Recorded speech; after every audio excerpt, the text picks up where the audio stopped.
ஒவ்வொரு நாள் விடியும் போது நாங்கள் அழுவோம் டாடி, அழுவோம். ஆனால் விடுதலை கிடைக்கல டாடி, விடுதலை கிடைக்கல. ஆண்டவரே, இவங்க எல்லாம் என் வாழ்க்கையை நாசமாக்குனாங்கப்பா. அவங்கள நான் மன்னிக்கிறேன்னு சொல்லுவோங்க. அதை மட்டும் இல்லை பிள்ளைகளே, ஆண்டவரே அதை மறக்கக்கூடிய அந்த குழந்தை உள்ளத்தை எனக்கு கொடுங்க டாடின்னு கேளு.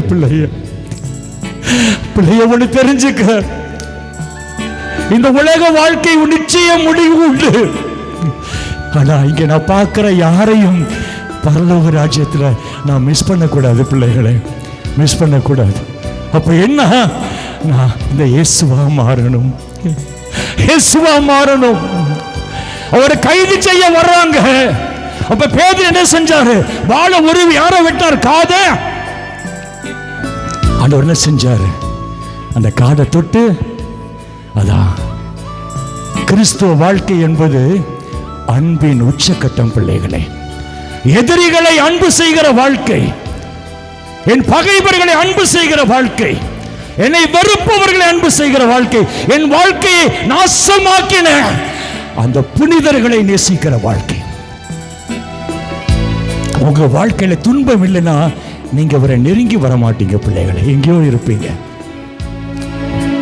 உள்ளத்தை திறந்து இந்த பாடலை பாடும்போது, அப்பா அவங்களை நான் மன்னிக்கிறேன் டாடி, உள்ளத்தின் ஆழத்திலிருந்து மன்னிக்கிறேன்ப்பா, நீங்களும் உங்களை மன்னிச்சிருங்கன்னு சொல்லு பிள்ளை.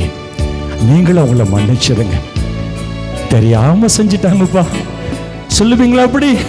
அப்ப அவங்க தெரியாம செஞ்சிட்டாங்க, அவங்கள மன்னிச்சிருங்க டாடி சொல்லிட்டப்பா. அந்த சம்பவங்கள்லாம் மறக்கக்கூடிய அந்த குழந்தை உள்ளத்தை கொடுங்க கேளு பிள்ளை.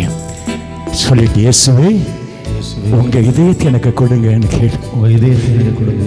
மன்னிக்கக்கூடிய, மறக்கக்கூடிய, அன்பு செய்யக்கூடிய, என் பகைவர்களையும் அன்பு செய்யக்கூடிய நல்ல இதயத்தை தாங்கன்னு சொல்லி இந்த பாடலை பாடுகிறப்ப அப்படியே ஒப்பு கொடுங்க பிள்ளைய.